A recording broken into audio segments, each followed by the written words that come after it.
Skies all open wide, geese go high and over. Oh, now you're a beachcomber, a fistful of sandfire, sea, lavender, see you next year.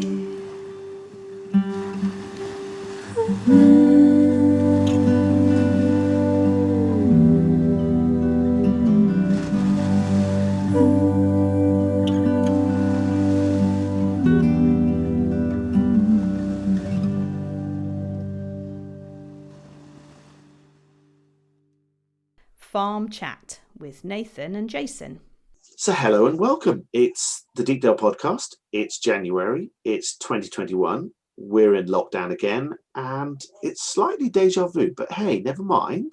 2021 is trying to prove that it's going to be more of an interesting year than 2020 already, and we're only halfway through the first month. So, Trump's tried a coup, and we've had quite a lot of flooding, and it's all been very exciting really already. And of course, we're now a free and independent state away from Europe, but we won't get drawn into that. No, we're not getting drawn into that. So I'm with Nathan. We're on Zoom as we are in lockdown. In theory, I'm on holiday, which is a bit of a weird thing. But I fancied doing the podcast anyway, so I'm going to get told off, but I'm doing it anyway. And we thought we'd have a little bit of farm chat before my interview with Rachel and David from, as you guys, some of you will know, Norfolk Brewhouse, and actually named Moongazer Ale. So how are you, man? I'm good. I'm celebrating 1 year as estate manager at Deepdale Farm. Yeah. It's That's nothing much scary. happened. It's been really quiet. No, very uneventful 12 months. Really uneventful. Yeah. Apart from the fact that you can't count all the things that happened on your hands. I've lost. I don't have enough fingers or even toes. But no, it's been a bit of a busy year. But yeah, 1 year in, boom. Wow, that's incredible. It Yeah. just seems so. You're a bit of a veteran on the podcast for significantly longer than that. But as a formal employee of Deepdale Farms, and as the Deepdale Farms estate manager, you've made it to your first year. I know, somehow. Anyway, here we are. Yes. Sanity still reigns. Yeah, sanity still reigns. Look, onwards and upwards. 2021 can throw what it likes at us. It's all good. We're gonna get on with it. So, what's the breaking news? The big headlines for 2021 as far as Deepdale Farm? Well, the big thing is our organic conversion continues for the farm. So we have, as a farm, we have gone into organic conversion, and that's across pretty much the entire farm, all of our fields. And what that means is that we've removed all of the artificial inputs from across the farm, all the chemicals that we've been sort of putting on previously, all the fertilizers, pesticides, fungicides, all those other bits and pieces. And instead of using fertilizers, we're doing things like sort of growing crops that will naturally boost, soil nutrients. We are making use of, sort of beneficial predatory insects, and making use of nature basically to sort of provide these things that we need on the farm. And we have a certification body that we're going with, and they basically keep us honest. They make sure that we are doing the things that we need to do so that they can call us organic. And they have confirmed, they've given us a certificate that says that we are in conversion organic. And basically what that means is that around about 2 years from now, just less than 2 years from now, actually, we will be formally, officially organic. Now, we're already sort of basically farming to those standards, but it takes a couple of years, basically. It's like sort of washing an old way of doing things out of your hair, as it were. But that means that the process has started. So the ball is absolutely rolling on that. And it's really exciting. It's really sort of really good stuff. And we'll continue this year. We've already got some organic crops in the ground, put in winter wheat, which was brilliant to get done, but we have more crops going in the ground this year. And very shortly, we're going to be sticking in some spring beans and some spring barley. So we've got our organic certificates to say that we're in transition.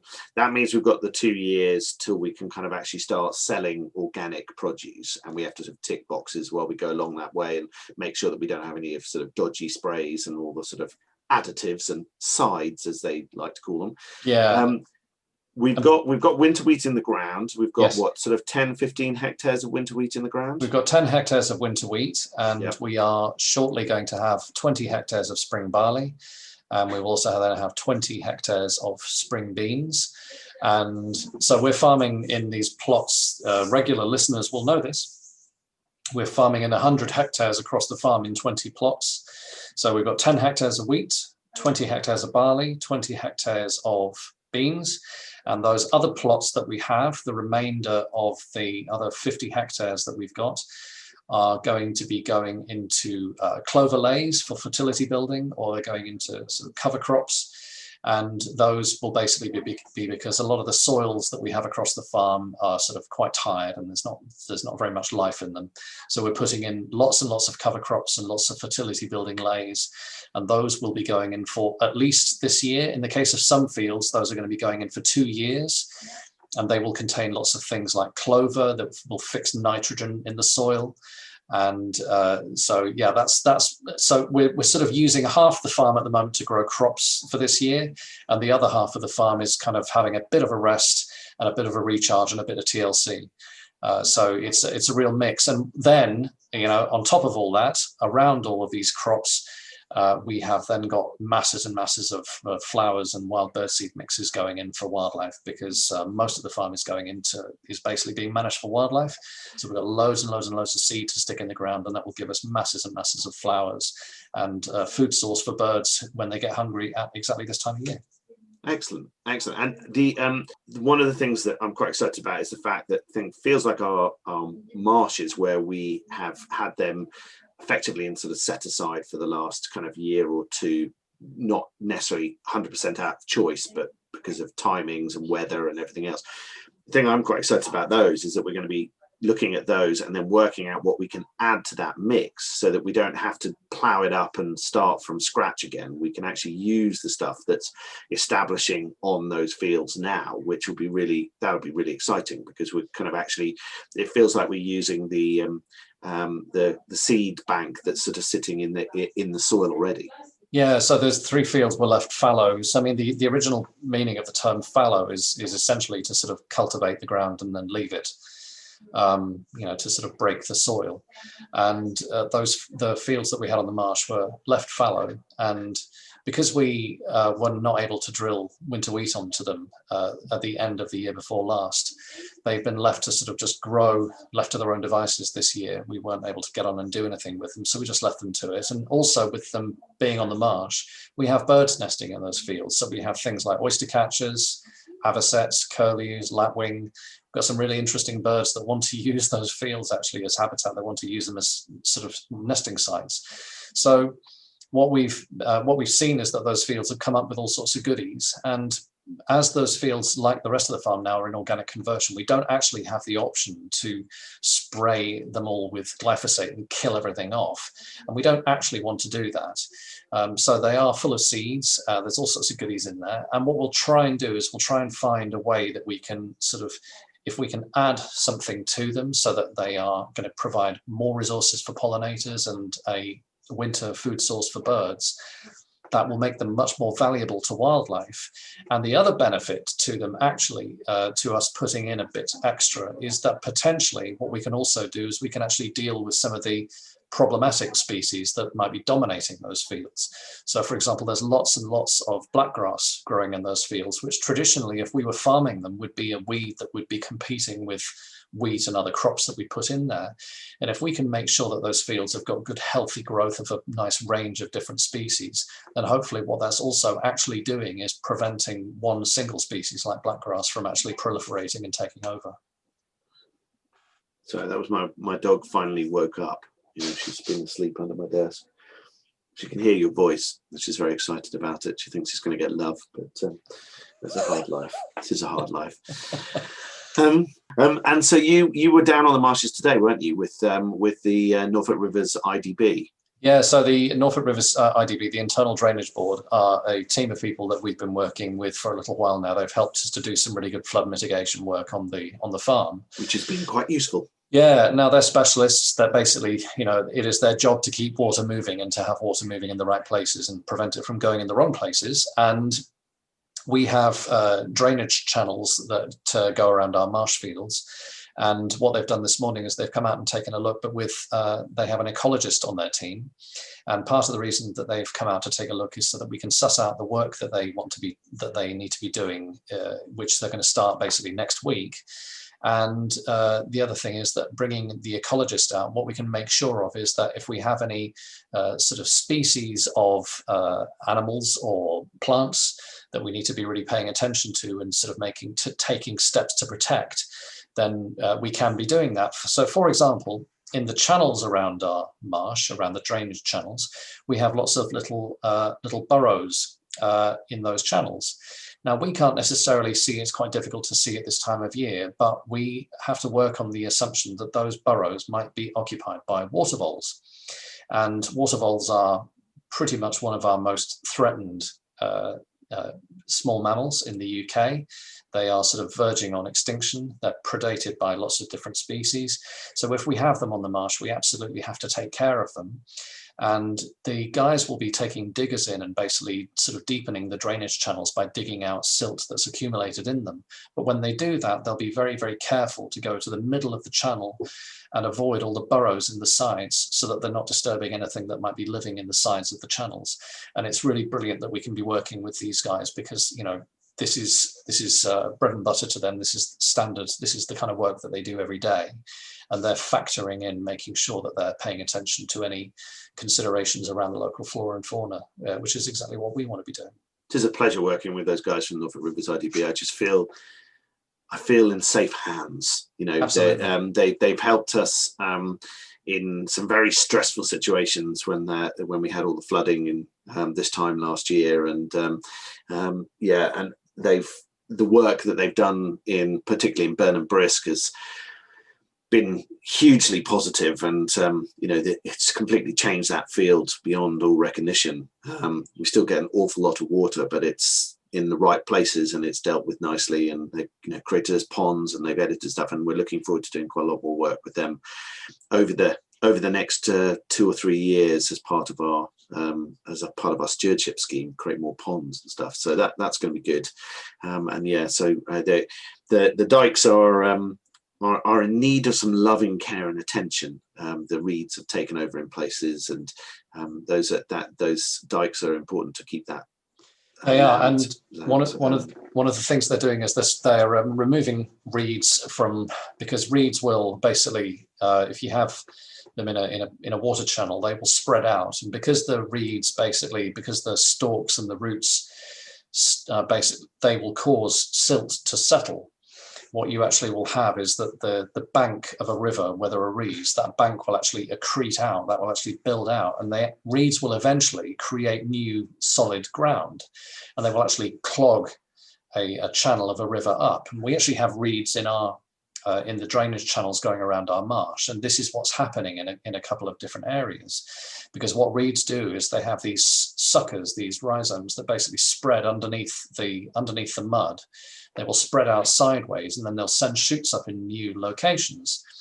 So the Norfolk Rivers guys will be scraping out the reeds and clearing the channels, but we know that we still have the reeds will be suckering out from the banks. But actually, I speak from experience, it's a lovely job for volunteers to do when we manage to get our hedge collective and get conservation volunteers back onto the farm, to put on a pair of chest waders and dive into a channel and pull the suckers out from reeds. I guarantee you it's a very satisfying job. So I'm going to look forward to having a bunch of people on the farm to do that at some point in the future.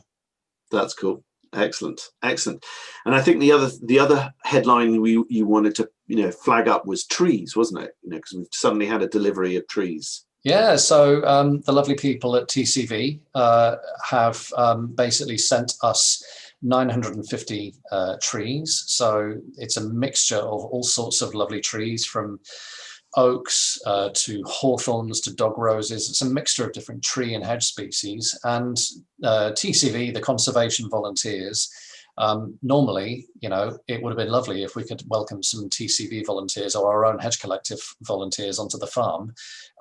Just unfortunate that we've had these trees delivered in the middle of a national lockdown. So we're going to get on and start to put these trees in the ground, and that we'll be doing that with our team.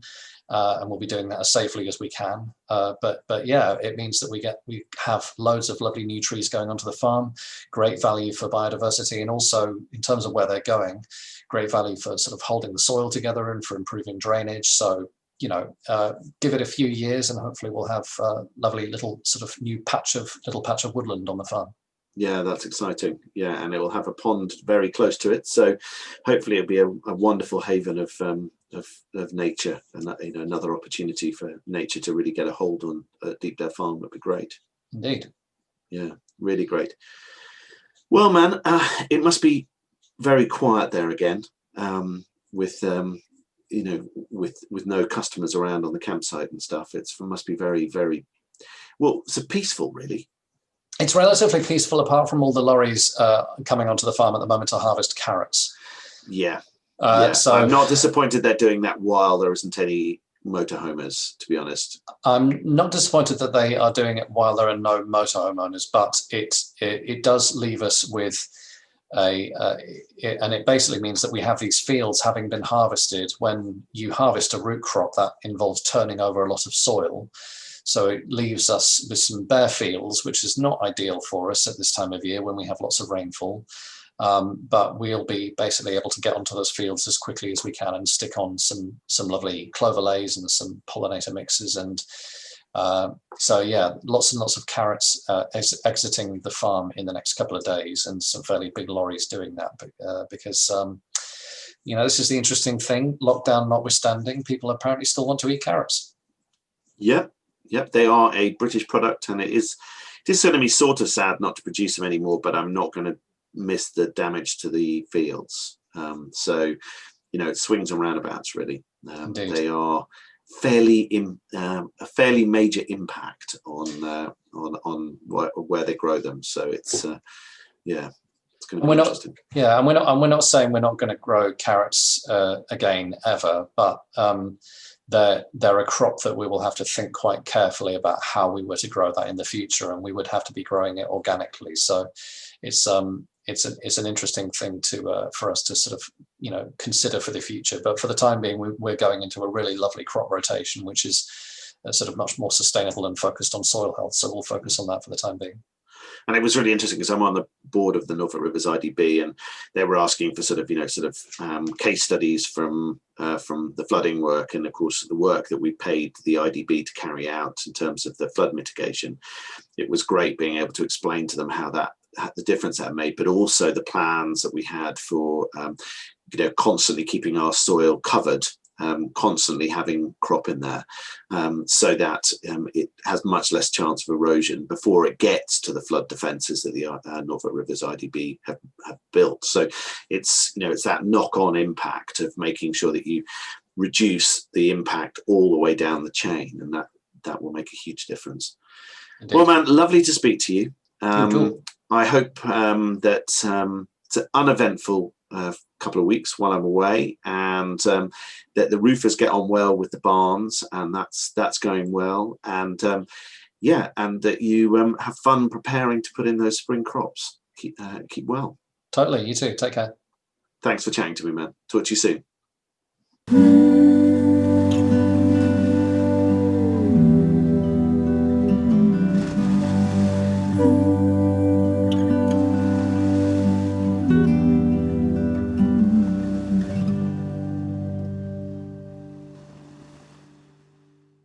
Well, I'm here on Zoom. We're in lockdown, so it's not possible to be face to face, sadly, with our lovely friends Rachel and David from Moongazer Ale.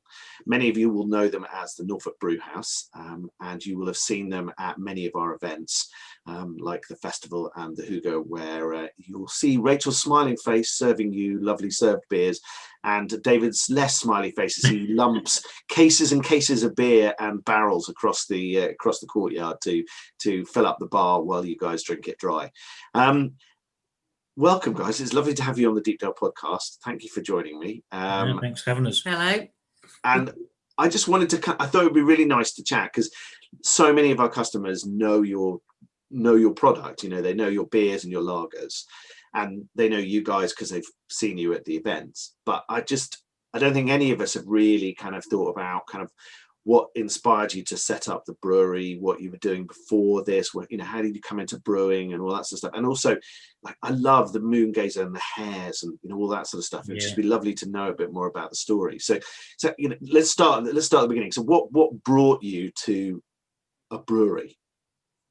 I think Rachel will always say it was my midlife crisis, really. But my background, Rachel's background has been in sort of PR and communications with City Hall. My personal background was working a lot for the pub trade. So I've spent most of my life marketing in the pub trade. So you selling other people's alcoholic products? Yeah, helping pubs and pubs chains market themselves and brewers market themselves. So I'd kind of be driving around the country doing 50,000 miles a year and getting highly stressed and seeing all these people that seem to be having a lot better fun in life than I was. Little did I know that they were just very good actors, but doing it. But no, it's all good fun. And then the Turvers have shared a passion for beer, you know, since we've met, and we kind of brought the two together really, just to try and say, what can we do that starts creating something? So rather than us both having sort of pretty much desk-bound jobs and pen pushing jobs, I know it's a cliche, but what could we start to do that could make things and bring pleasure to people, but be something that we're very passionate about? So beer seemed to be the obvious answer. So yeah, we kind of made that decision around 2008, 2009, and we came up with the Moon Gazer thing, but then it took us 3 years to pull it all together, to work out the plan, to save up the money, and to sort of launch Moon Gazer in February 2012, I think 2012 we started, yeah. And so were you always in the brewery that you're in now, or did you sort of start in your garage? Or we were based in a barn in a little village called Hindringham in Norfolk, not that far from Deepdale. About 20 minutes on the coast road up there, 15-20 minutes, but a bit quicker if you're a crow. But yeah, we sort of been in there, and we sort of envisaged, we remember standing in there when we sort of extended it and refitted it to brew, that thought, well, how are we ever going to fill this? Because it seemed pretty cavernous at the time. But yeah, we've managed to fill it and some, and kind of, if anyone knows of any other barns out there at the moment, it would be nice to sort of move on to the the level, really. I'm sure you've got a spare room at home you can fill with, you know, sort of another. That's the garage. Yeah, that's the garage, our garage, and it's already full. Excellent. And you started at the Norfolk Brew House, and you've changed reasonably recently to Moon Gazer. And Moon Gazer came from the hares that you had on your bottles, which would kind of run through the theme. So tell us about the different names you use for the beers. Should I start with? Yeah, so that's right at the beginning. I love it. We used to do lots and lots of walking with Brewery Dog Max, of which many of you have met Brewery Dog Max as well at the events. And lots of brown hares, wild brown hares we'd see on the fields around Norfolk, and just loved them. So when the idea came for the brewery, we wanted names, and the very first name we started with was Stubble Stag, which is actually the Norfolk name for a hare. And if you can imagine a brown hare sitting in a stubble field with his ears stuck up, so hence Stubble Stag. So that was the very first name. And when we worked on the design, using the word Stubble Stag with our graphic designer, it became, the use of the hare became more part of it, because Stubble Stag wasn't working as an image. So the designer came up with the hare of the moon gazing image, which we really liked. But we managed to keep hold of Stubble Stag, which was kept as the name for one of our lagers, which some of you may drunk. And thereon after, it grew with Stubble Stag. And the next one, I think, was Dew Hopper. Yeah. which is a West Country name for a hare. And then I'll let David explain. We got completely carried away, and we've now got Jigfoot, Jumper, Nibbler, Bouchard, Triskel, and lots of other hare names. And I'll let David explain the story behind all of these ones. The family of the hares and the names that we're all now using come from an old Middle English poem called Names of the Hare. And the poem is actually reputed to be an old hunter's poem. So I think there are 77 sort of local names for a hare. And the idea was if the hunter could say the name of the hare would surrender to him. So you imagine a hunter in a field with his bow and arrow trying to remember 77 names and reciting this poem. So it was the Jigfoot, the Scoundrel, the Nibbler, and the idea that the hare would probably run away by the time he'd finished the poem. But within this poem, and it is a nice tale, there are just some little gems of names which, like I say, have just lended themselves nicely to our beers, and people seem to have really warmed to it. So much so that we kind of ended up evolving our brewery name away from the Norfolk Brewhouse to Moongazer, because people would phone up the brewery and ask, we'd answer at Norfolk Brewhouse and they'd be going, oh sorry, I wanted Moongazer, and it's like, you have got Moongazer. Or people would ask for, oh, can I have a pint of Moongazer please? And that's like, yeah, which one? Yes. Yeah. It started off with Moongazer, Golden, Amber and Ruby. So therefore we gave them names, so people now say, oh, I'll have a pint of Jigfoot, Jumper or Nibbler. Same beers, different names, but yeah, it was just confusing that people just used to ask for a pint of Moongazer. So they're now getting an identity of their own, and it's really quite interesting actually, because the Nibbler, for example, that's a beer that was originally called Moongazer Ruby, and its sales doubled as soon as we called it Nibbler. And all the pubs were going, oh, what have you done to the beer? What have you changed it? We said, we've done nothing to the beer. It's the same recipe. It's the same brew as it always has been. It's literally just the name Nibbler. So it just kind of has a friendliness to it and stuff. So, we like it, and we're kind of developing it now. And if people check out our website, we're beginning to write little short stories about each of the names and the beers and develop characters. That's just my other passion is kind of writing and fiddling about with stuff like that. So it's kind of, who knows where it's going to take us. We might be the Norfolk equivalent of Watership Down one day. You never know. But we keep playing with it. But no, it's a love of hares, and that's the kind of Moongazer thing has been something which has worked well for it. And I always think, and we always say to Rachel, because we were passionate about the names, it's not just about the beer, you're passionate about the brands and what you do with it. So kind of all works. And I think people buy into that as well. They just see that we care about it. Yeah, that's fantastic, and it's I quite like your beers, and it's they're a real asset to the events that we run, which is good. And I love the range that you do as well, because you've got something for everybody. I prefer what was Golden and now is Jigfoot. Is that right? Have I got the right one? Right. Yeah. Well it's been a while since I've run a bar with your beers, so I'm trying to. The names have slipped a bit, but. And I love the fact that you do the darker ales and the mid-range ales as well, and you also do your sort of specials. And what was because there was a very special one last winter, wasn't it? It was quite a dark syrupy sort of ale. Triskel or Hiberno? Triskel, we did Hiberno. Oh, it could have been Hiberno, I think. Possibly. Hiberno we brewed as well with Nelson and Norfolk Tea. Who from the Christmas markets, he's up there, and he supplies us with lots of fruit tea for Hiberno. Okay. That was an amber beer, 4.5, brewed with some fruit tea, so that is a lovely beer. There's another one we've got this dark and winter is Triskel, which is the porter, 4.5%, with a smoked wheat. So I don't know if you can remember having that one, but that's got quite a smoky bacon flavour is how I describe Sounds it. Sounds pretty good.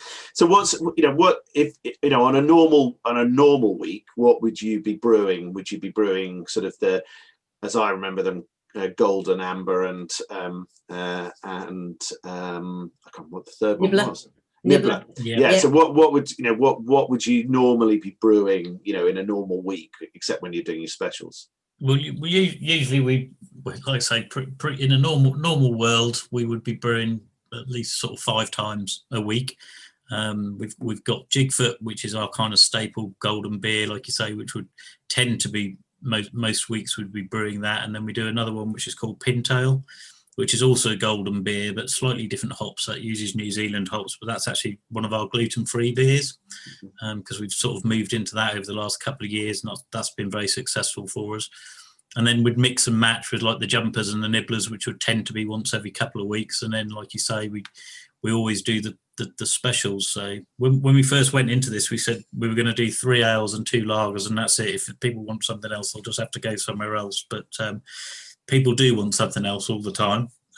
But it's also, we found it's nice to do, and it's nice to do the specials, and it keeps your interest. And as Rachel touched on, we do quite a lot of collaborations, either with other Norfolk suppliers or other brewers, where we kind of pool our resources and put our heads together and come up with something between us, and that's quite nice. And it sort of exposes Norfolk to other people and things. You know, we've had for Norfolk Day 2 years ago, we brought a brewer over from Norfolk in Virginia, USA. We just rung him up and said, "Hello, we're from Norfolk, come and brew a beer." And he was like, "Okay, I'll get on the plane and I'll bring the family." And we had a load of Vikings over from France to do collaboration beer. So it kind of, we worked out very quickly in brewing that we weren't going to get very rich from this, so we might as well enjoy doing what we're doing. So you find your mind and your market takes you to different places, whereas sometimes normally you'd close that off and go, well, that's not very commercial, but we think, you know what, I want to do that, so let's do it. So and that's the beauty of being small, really, and adaptable. Yeah. So we had another recent collaboration, didn't we, with Bray's Cottage pork pies. Mm-hmm. She came to us wanting some of our beer to put in her pork pies, so she did a festive beer with was that Triskel? Triskel. That was Triskel. Yeah. And that went really well. So, and that's just fun. It just makes it different. And again, working together with other local suppliers, because Norfolk is important to us. As you can tell from my voice, I'm very local. And watch this space, because one of the things we've been doing with lockdown, we keep coming in and out of lockdown, so we keep brewing beer thinking, are we going to sell it or we're not going to sell it? But in between all of those things, we've got quite a few bit of beer left over that we've actually been distilling with a local distiller. Mm-hmm. So hopefully there'll be a sort of moongazer spirit coming out as we emerge from lockdown. There'll be something special to celebrate with as well.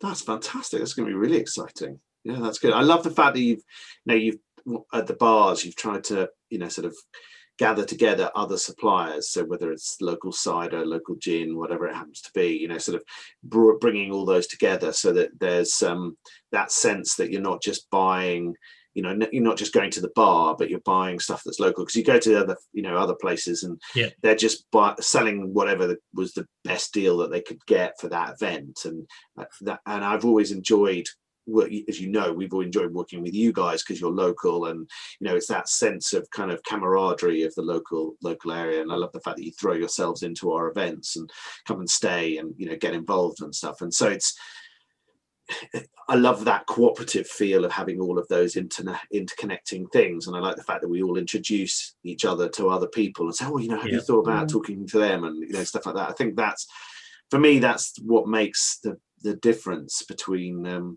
just normal day-to-day business and actually creating that kind of team and group that can kind of develop and grow for stuff. I think it's fantastic. It really is. It's very enjoyable working with you guys. And so I know it's been an interesting 12 months, but I have loved your sense of humor, particularly the social distancing safety video. It reminded me remarkably of the health and safety video on the Minions movie, with you two walking around with your large cardboard distance unit. And I love the fact that it keeps reappearing on social media when other people keep posting it. It's fantastic. We keep getting requests for it. We got to think of social distancing too, is what we need to come up with now. Yeah, absolutely. I think you should do your guide to social distancing yeah. I think it's fantastic. It really is. And well done for keeping a sense of humour over the last 12 months. And I really hope that it's not long before we're welcoming you to Deepdale again with both your beers and your smiles. We really missed it. Really missed it. It's such a fun part of our year, actually. Getting the bar out and just meeting lots of our customers and helping you. Yeah, now I do. Just those kind of things. Yeah, really missing that. Yeah. So importantly, how do people get your beer if during these very odd times? What's the best way for them to access their beer, and they can recreate the fabulous bar that you guys do at home? Where's the best place? The best way is if they go to moongazerale.co.uk. All the routes, you can buy it directly online there, and then like I say, there's all other options for depending on where people live as how we can get beer to you. So yeah, visit the website. You can buy the beer, read some news, read about the names of the hares, and support us wherever you can. But we look forward to seeing you all again soon. And is that moongazerale.co.uk? That's it. Yeah. And we're on Facebook and Twitter, so you can contact us there as well. And even if you don't want to buy the beer, just contact us and say hi, you're missing us too. Well, it's really lovely to speak to you both, and I hope it is not long before we're able to have bars, have hugs, and enjoy your beer. So absolutely, keep well, lovely people, and we'll talk soon. Cheers. Brilliant. Jason. Thanks. Cheers.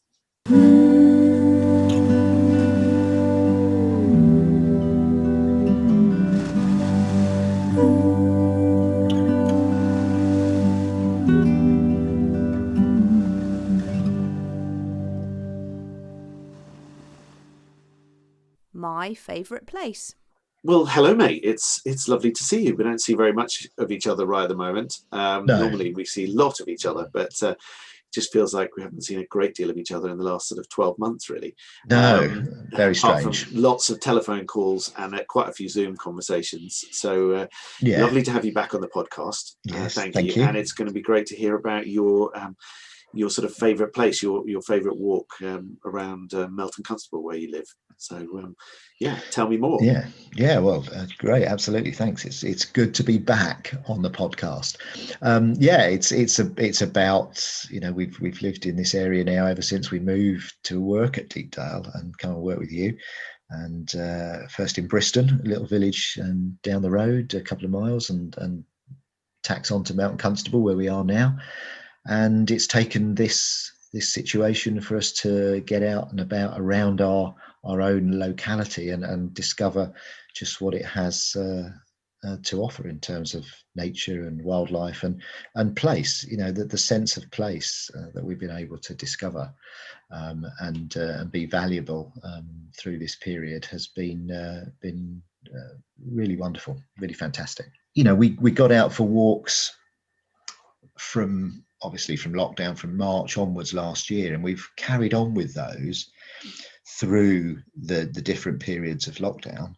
And we discovered a couple of markers around the landscape that we've continued to visit through that period and seen them change through the seasons, and we hadn't even known they were there before this lockdown started.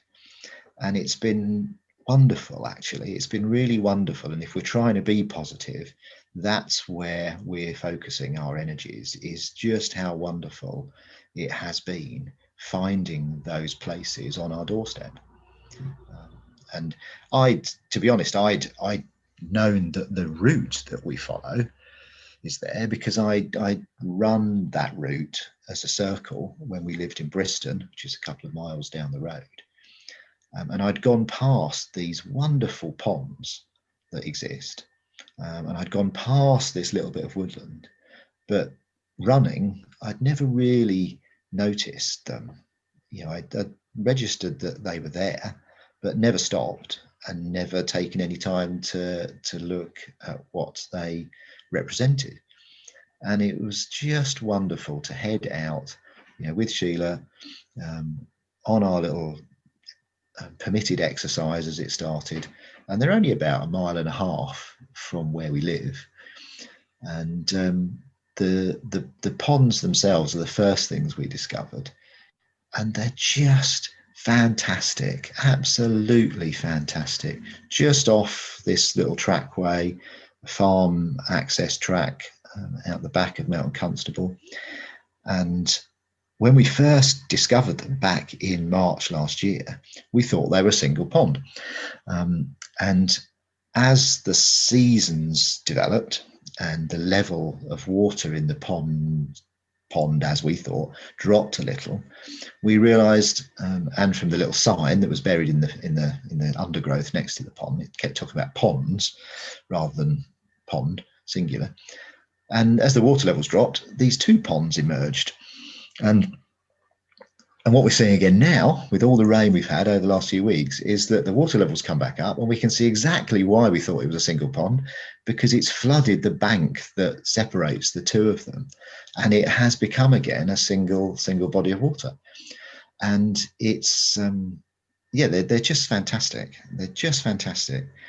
Nothing that you would say, oh, look at the wildlife there, but they've got tadpoles, we saw first of all, and newts, and we'd neither of us had ever really seen newts up close in the wild, in their own habitat, and able to go back to them day after day and stand there quietly gazing down into some dark, fresh water, still water, and look and wait for these newts to emerge from the bottom of the pond, come up, have a little feed.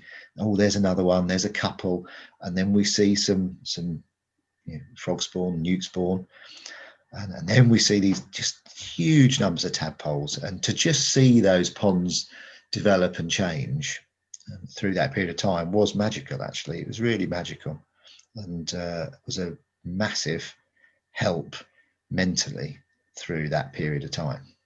After discovering that, so the ponds have changed and developed through the seasons. As I said, we've seen the newts and the frogs and the dragonflies. Then the mayflies and the dragonflies that have come out were with the splash of colour they gave to the sort of May and June and July period was just it was so healing for the soul. It was a bright spot to focus on through all this, to go and spend some time literally just sat in amongst the ferns, looking out over a tiny little bit of water, and having these dragonflies fluttering around us.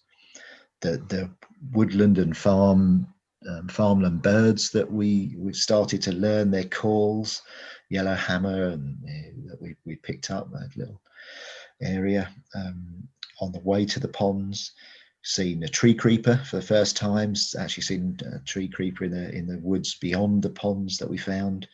And we ended up finding this little little rotten log that had fallen on the ground just in the edge of the woods, that we've used for our little mini stops, where we've taken a flask out with us, a little bit of cake or a croissant that we've picked up at the local bakery on the way through, and just spent a bit of time doing the forest bathing thing, which we picked up again over these last couple of weeks. We've taken some of our favourite poetry out with us.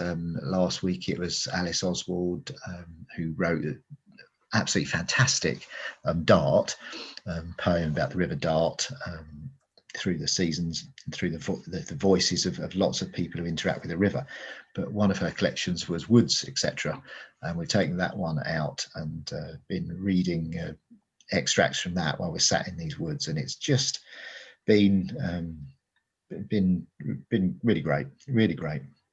And we then created a little loop of a walk from that pond and found habitat for a little owl, and discovered this little owl, which never really seen. Seen barn owls quite a bit when we drive to and from Deepdale, but seeing little owls at these barns on the way was great, and so created a little regular appointment. We'd go around every other day and see if we could see little owl and see where he was sat, and sometimes he was on the apex of the barn, sometimes he was in the little broken window just sat peering out at us. It was really great. So yeah, it's been a wonderful thing. Something very, very special about seeing owls in the wild. It's just, really wonderful to see those birds of prey, which means that you've got a healthy habitat, which means, it's all sort of things. We discovered, the hedge collective that we have, which, it's all the volunteers who come and do our hedge planting, which you and Sheila are very definitely part of. Well, I posted a thing on the other day, which I'd never heard before, that if you're a person who loves trees, you are a dendrophile. Okay. So apparently that is the word, a dendrophile. Someone who loves trees, and it's a great photo of a kind of guy standing in the things. But there's something really special about standing surrounded by trees, even if it's just looking at the one tree on the in the landscape, or hundreds of trees. It's just something very special about it, isn't it? It's lovely. Yeah. And of course, that walk that you've just been talking about was where you and I kind of formulated the plan with all of our new private rooms and stuff. So yeah, that's right. It was when we were both feeling quite down in the dumps about the year as a whole, and took a long, lovely walk, which was really inspirational, and just kind of got us sort of really formulating how we were going to change our offering in the hostel, and it's been lovely to have something really positive to come out of the last sort of tier 4 restrictions before Christmas. It was really great to be able to have something really positive out of that. So yeah, and they are taking shape and ready for people to come and stay when we're able to have people back to stay, which will be very nice. Yeah, exactly, it will be. But I think people will really like what we've done with the rooms, and it's so nice to have been able to use what has been an otherwise frustrating time to really create something quite hugely positive at Deepdale.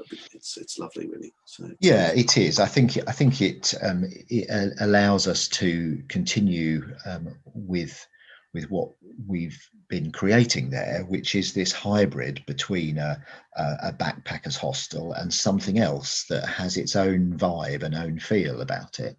And this realization that the communal sleeping of dorms is going to be a very difficult thing to enjoy, certainly for the foreseeable future, and maybe that'll change it forever. And I think allowing people to have their own private rooms and their own private spaces, while still enjoying what aspects of communality we can provide at Deepdale that we've had before, is the right way for us to go at the moment. No, it's good. It's good. Well, thank you, man. Lovely to chat with you. And you as ever.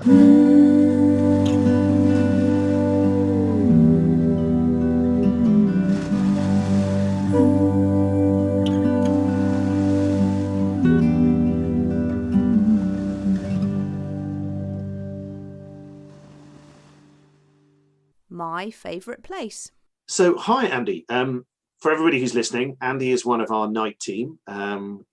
He retired from the police force and is now one of our night team, kind of answering all those sort of difficult questions and helping out all those people who can't quite get their electrics to work, or needs a new gas exchange, or barbecue won't light, or anything else like that. And he's got he's going to chat to us about his favourite place on the North Norfolk coast. So, hi, Andy. Welcome to the Deepdale Podcast. Hello, Jason. Thank you for having me. It's nice to be here, and hello, everybody listening. And so, where is your favourite place on the North Norfolk coast then? Well, we're relatively new, to be honest with you, to this area. So the most that we've explored is the south part, really, of the west coast we're on here, because we are in the Snettisham area. So majority of my time when I'm out and about is the kind of Snettisham area, up to Heacham, and then maybe on towards Hunstanton. But the place that I just love the best is the Snettisham area. It's got so much to offer. We dog walk a lot. We've got a 2-year-old Doberman who takes a couple of hours in the morning, a couple of hours in the evening when we're allowed. So we get to one of the big attractions here is the Ken Hill Estate, which is an area that they've spent a lot of money on in relation to rewilding. So that's lovely. You know, we can walk to the Ken Hill Estate, but there's a car park down there, and from there you can go into the woods that are all fenced off now. Well, I say all fenced off. The whole of the Ken Hill Estate has got a fence around it to keep animals in, as opposed to keeping people out. So there's a couple of gated entrances. Yeah, then when you're in there, you've got just vast amount of woods to walk on, and then open areas, and they've done a large remarshing section. So from Ken Hill Woods, you can walk down. There's a path that takes you down to the beach area down at Snettisham, and then that takes you through the remarshing area. And then that will get you down to the beach, which is probably a half-hour walk from the woods. They've reintroduced red poll cattle there. They've done ponies. There's quite a lot of ponies down there now. They've got pigs as well.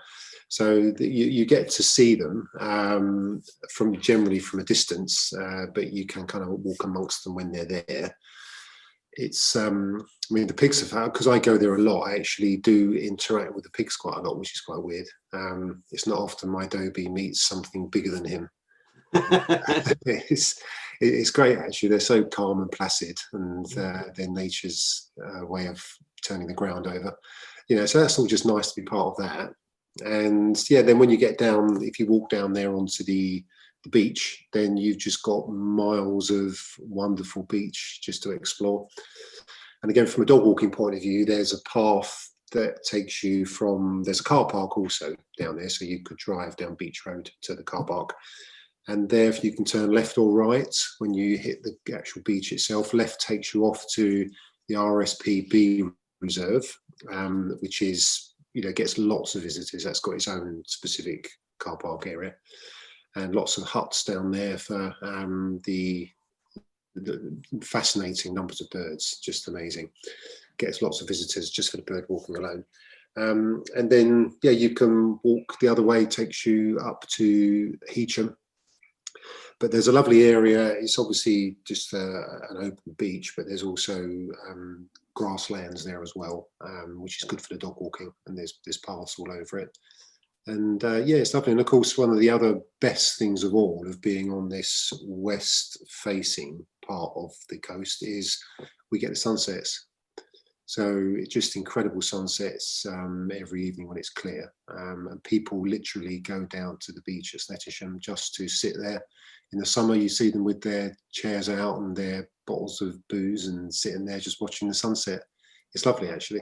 It's Sounds really great. nice. Sounds great. I don't think I'm not sure I've ever been to Snettisham Beach. It's sort of one of those beaches along the coast of here that I just have never made it to. So I really must make it that way. You know, it's a beach in the sense that it's not a sandy beach. So, you know, we don't get people down there, you know, just coming for a sandy beach as such. It's quite pebbly.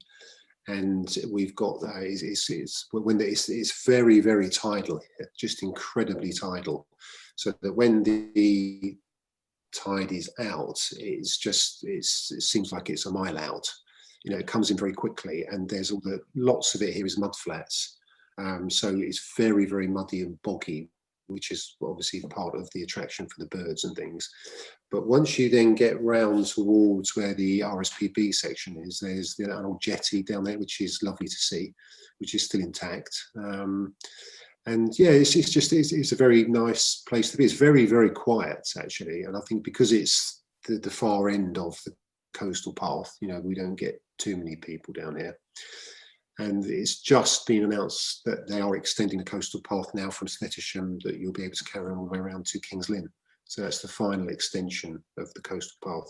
I think they've had some interesting discussions about where they were going to run the coastal footpath, because it's sort of, there's so many creeks coming in and everything else that trying to sort of work a route has been really fascinating for them for all the wrong reasons. But I think it'll be fantastic to be able to walk all the way from the quay in Kings Lynn all the way round the coast of Norfolk. It'd be fantastic. Yeah, it's going to go all the way round to to Caister and beyond. So that's going to be fantastic. That is incredible, actually. Yeah, I mean, you can walk so far, and you're quite right. You then hit all the creeks coming into things, and it just gets too difficult at that point. But I think they'll take it over to the coastal defences, because there's a coastal defence, which is quite nice also.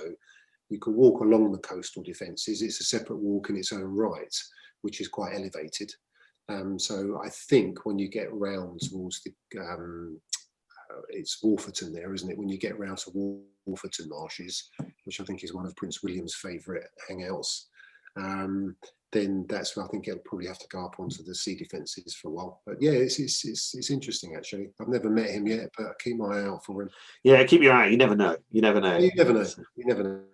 Yeah. Well, thank you so much for sharing that, Andy. That's fantastic. And keep enjoying your dog walks while we're in lockdown. And we look forward to seeing you back at Deepdale in the not too distant future, hopefully. Absolutely. Fingers crossed. Good to talk to you. Yeah. Thanks a lot, Andy. Take care, Jason. Bye-bye.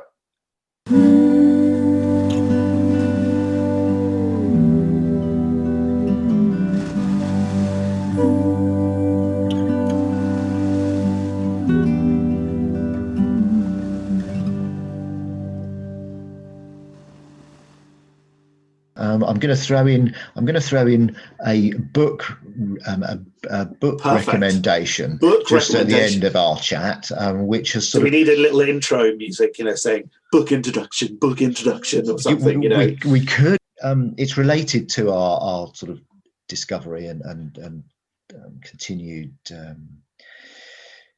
walks around our ponds and our place that we've discovered out the back of Melton Constable, and it's a book by an author called Julian Hoffman, who I hadn't read before, but it's called Irreplaceable. It is, I know that you can see that's a lovely cover. It is a nice cover. It's called Irreplaceable, The Fight to Save Our Wild Places, and it's the most beautifully written book about nature and place, not just about wildlife, but it's about the importance of place for the maintenance of species, but also the maintenance and the sort of nurturing of us and our overall enjoyment of the world and our life as human beings, alongside other species of animals. It is so beautifully written. He's got such a turn of phrase, and he really engages with these places, both in the UK and around the world. And I would highly recommend it to anyone who's interested who hasn't read it, in nature writing and travel almost as well. It's almost a travel book, but it's definitely a nature writing classic. It really is fantastic. Excellent. So just remind me of that book. Yeah, it's Julian Hoffman, and it's Irreplaceable. Excellent. That's fantastic. Well, thank you, man. That's added a whole new segment to our podcast. We're going to have to make that a regular thing now. Book reviews. Yeah, absolutely. So we've now got our annual review of our favourite music of the year, which we did in the December podcast, which we'll have to make as a regular thing, because that went down a storm with customers. And now we'll have to do our book review segment. So that's really cool. So excellent. Thank you so much for talking to me again. That's all right. No problem at all. And we'll talk soon. Yeah, talk soon. Take care. Cheers, man. Cheers. Thanks for listening to this episode of the Deepdale Podcast. You can subscribe to our podcast through any good podcast sites, including Apple, Google, Castbox, where we host our podcast. Just type in Deepdale Podcast to your favourite provider, and we should be there. We love your feedback, so please do email us your thoughts and suggestions to podcast@deepdalefarm.co.uk. We'll be back in February with our next episode, but in the meantime, if you'd like to listen to previous episodes, you can find them on your podcast provider or head to our website, deepdalecamping.co.uk or deepdalefarm.co.uk, to see the whole back catalogue. The December 2020 episode is a must, as Chris gives us his music release recommendations for 2020. Thanks again for listening. Stay safe and well in these strange times, and hope we'll see you back at Deepdale in the not too distant future.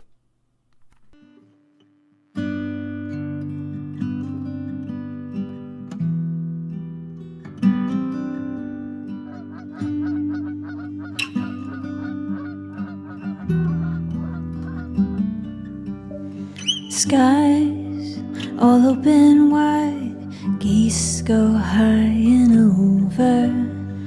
Oh, now you're a beachcomber, fistful of sandfire, sea, lavender. See you next year.